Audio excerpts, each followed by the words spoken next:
Hi friends, welcome to our channel Vellore Paati kitchen. நான் சங்கரி கௌதன்ராமன் பேசிகிட்டு இருக்கேன். லாஸ்ட் எபிசோடில் நான் பாதம் ஹல்வா ஸ்வீட் செஞ்சு காமிச்சேன். நீங்கள் செஞ்சு பார்த்துருப்பீங்கன்னு நினைக்கிறேன். எப்படி இருந்தது? இன்றைக்கி நான் அவல் வச்சு ஒரு கட்லட் செஞ்சு காட்டலான்னு. ரொம்ப ஈஸி அண்ட் டேஸ்டி ஹெல்த்தியான ரெசிபி. ஈவினிங் ஸ்நாக்ஸு பசங்களிலேருந்து பெரியவங்க வரைக்கும் நல்லாயிருக்கும். அதுக்கு தேவையான இன்க்ரீடியன்ட்ஸ் பார்க்கலாமா? ஒரு கப்பு இது ரெட்டு சிகப்பு அவல் எடுத்துட்டுருக்கோங்க. நீங்கள் வெள்ளை அவல் லேஸ் அவலும் எடுத்துக்கலாம், வெள்ளையிலே கெட்டி அவலும் எடுத்துக்கலாம். பட் ஹெல்த்தியாக இருக்கிறதுக்காக ஹெல்த்தி வெர்ஷன் இது. அது மாதிரி இது டைமிங்ஸ் தான் சேஞ்ச் ஆகும். நீங்கள் வெள்ளை அவல் எடுத்திங்கன்னா 5 மினிட்ஸ்லேயே இது ஊற வைக்கணும், வாஷ் பண்ணிட்டு.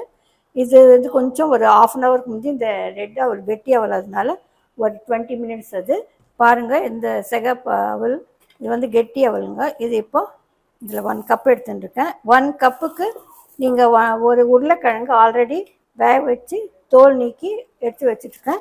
ஒரு உருளைக்கிழங்கு சரியாக இருக்குங்க ஒரு கிளாஸ்க்கு. அதுக்கப்புறம் தேவையான பொருட்களை வெங்காயம், ஒரு பச்சை மிளகா, கேரட்டு, அதுக்கப்புறம் இது அரிசி மாவு, வெறும் மிளகாய்த்தூள், கரம் மசாலா பவுடர், மஞ்சள் பொடி, உப்பு, இஞ்சி பூண்டு பேஸ்ட்டு, பிரெட் க்ரம்ஸு. இப்போ செய்முறை சொல்கிறேன். இது இந்த அவல் ஒரு 2 டைம் வாஷ் பண்ணிட்டு ஒரு 15 மினிட்ஸ் ஊற வைக்கணும். வெயிட் பண்ணுவோமா? 2 டைம்ஸ் வாஷ் பண்ணிட்டு ஒரு 15 மினிட்ஸு இந்த கெட்டி அவலை ஒரு மூடி முழுகிற வரைக்கும் தண்ணி ஊற்றி ஊற வச்சு பிளேட்டில் ஒரு ரெஸ்ட் கொடுக்கணும்.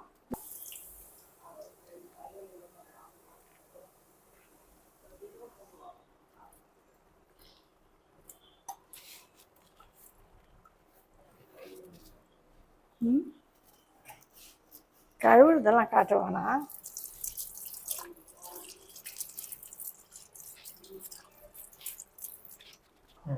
இது டபுள் ஒரு 15 மினிட்ஸ் ஊற வச்சாச்சு. அதனால் நல்ல ஸ்டெயினரில் நீங்கள் எல்லாம் வடிகட்டிட்டு இது இப்படி புழிஞ்சிட்டு இப்படி போட்டுங்க.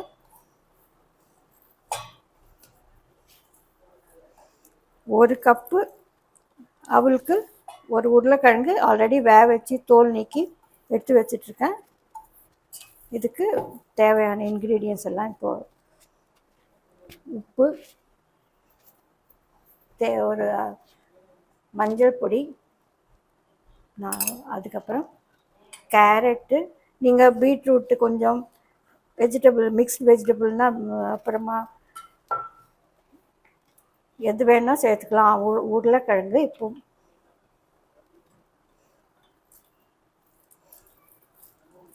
இதில் குடமிளகாய், கோஸு, பட்டாணி, பச்சை பட்டாணி எல்லாமே சேர்த்துக்கலாம். இது மாதிரி நல்லா ஸ்மாஷ் பண்ணிக்கோங்க. இல்லைன்னா துருவிட்டு கூட நீங்கள் சேர்க்கலாம். நல்லா வேக வச்சுட்டு ஆனால் பாயில் ஆகணும். அதுக்கப்புறமா ஒரே ஒரு பச்சை மிளகாய், வெங்காயம், ஒரு கப்புக்கு ஒரு வெங்காயம் போடுங்க. அதுக்கப்புறமா அரிசி மாவு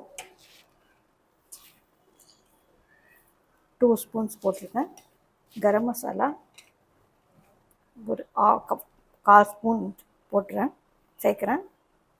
அதுக்கப்புறம் மிளகாய்த்தூள் 1 ஸ்பூன்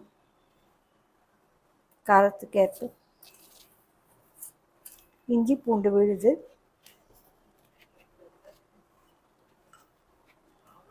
கொத்தமல்லி கொஞ்சம்,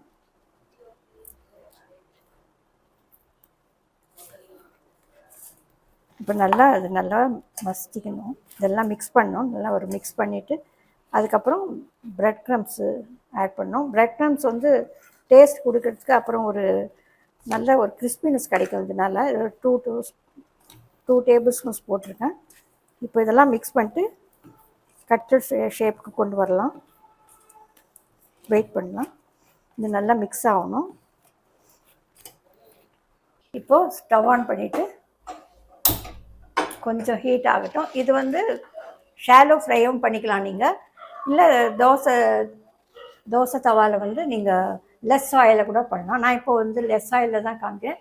நீங்கள் ஒரு 1/2 கப்பு ஆயில் இதில் விட்டுட்டு ஷாலோ ஃப்ரை கூட செஞ்சுக்கலாம்.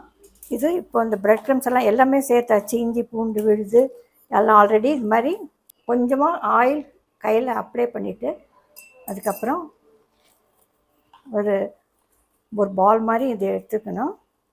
எடுத்துகிட்டு ஒரு கொஞ்சம் மொத்தமாக தான் எடுத்துக்கணும். ஏன்னா கட்லெட்னால் கொஞ்சம் மொத்தமாக இருந்தால் தான் நல்லாயிருக்கும். இது வந்து இப்படி பண்ணிவிட்டு அது எந்த வடிவம்னா நீங்கள் எந்த ரவுண்ட் ஷேப்லனா மலைச்சிக்கலாம், இல்லை இது வந்து கோன் ஷேப், உங்களுக்கு எந்த மாதிரி ஷேப் விருப்பமோ அது மாதிரி இதே மாதிரி நீங்கள் இந்த மாதிரி நீங்கள் ரவுண்ட் ஷேப்லேயும் நீங்கள் மலைச்சிக்கலாம். உங்கள் விருப்பத்தில் நீங்கள் கோன் ஷேப்லேயும் பண்ணிக்கலாம், சிலிண்டர் ஷேப் பண்ணிக்கலாம். அப்புறம் கொஞ்சமாக ஆயில் அப்ளை பண்ணிவிட்டு பாருங்கள், ரவுண்ட் ஷேப்லேயும் பண்ணிக்கலாம். நீங்கள் கோன் ஷேப் உங்களுக்கு எப்படி வடிவமைச்சிக்கலாம், உங்களுக்கு எப்படி விருப்பமோ அது மாதிரி பண்ணிக்கலாம். நீங்கள் இது மாதிரி நான் ஆல்ரெடி எல்லாம் காமிச்சிட்டு இப்போது அதில் எப்படி போடுறதுன்றன்னு சொல்கிறேன். வெயிட் பண்ணுவோமா. பாருங்கள், இது மாதிரி நீங்கள் ரெடி பண்ணி வச்சுட்டாக்கா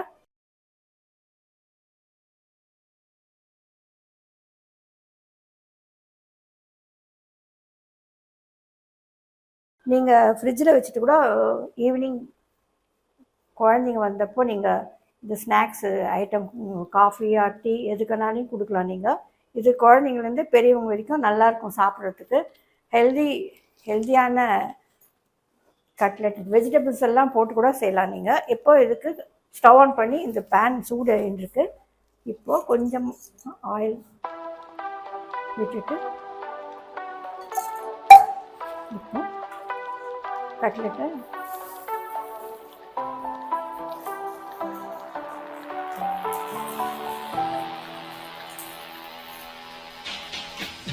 வெயிட் பண்ணுவோம்.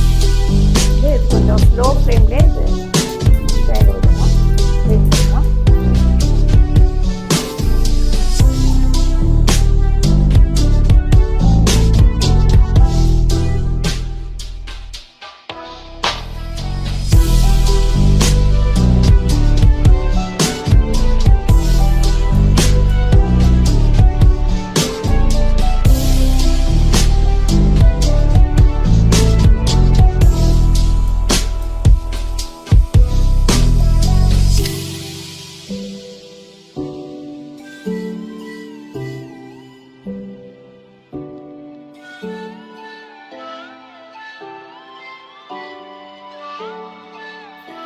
பாருங்கள், இப்போது டர்ன் பண்ணிட்டேன். கொஞ்சம் கோல்டன் ப்ரௌன் வர வரைக்கும் நிதானமாக ஸ்லோ ஃப்ளேம்லேயே வேக வச்சுருங்க. ஏன்னா ரொம்ப தீயான பாருங்கள்,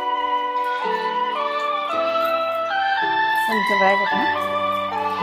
இது ஒன் சைடு இது எந்த வந்து நெக்ஸ்ட்டு டர்ன் பண்ணியிருக்கேன். வெயிட் பண்ணுங்கள்.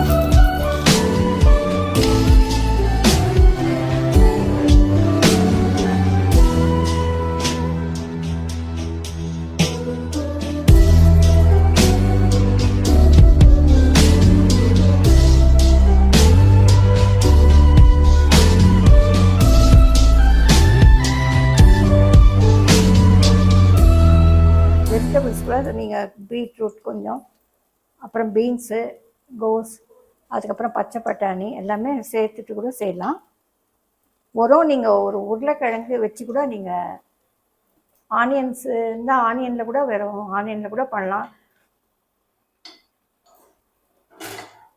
ஒரு உருளைக்கிழங்கு இருந்தால் போதும், ஒரு கப்பு அவல் இருந்தால் நீங்கள் ரெடி பண்ணிடலாம். ரொம்ப ஈஸியான ஸ்நாக்ஸு அண்ட் ஹெல்த்தியாக நல்லா டேஸ்டி, ஈஸி அண்ட் டேஸ்டியான ஸ்நாக்காக இருக்கும். உங்களுக்கு டெஃபினட்டாக ட்ரை பண்ணி பாருங்கள், ரொம்ப ரொம்ப நல்லாயிருக்கும். இதுக்கு வந்து டொமேட்டோ கெச்சப்பில் சர்வ் பண்ணால் நல்லாயிருக்கும்.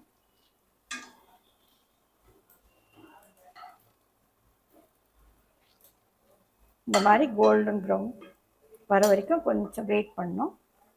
இதாகிடுச்சு, எடுத்துடுறேன்.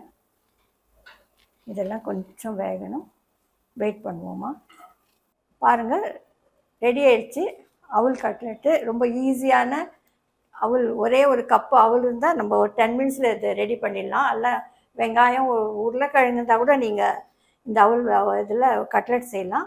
இதுக்கு டொமேட்டோ கெச்சப் காம்பினேஷன் நல்லாயிருக்கும். வாங்க சாப்பிட்லாம்.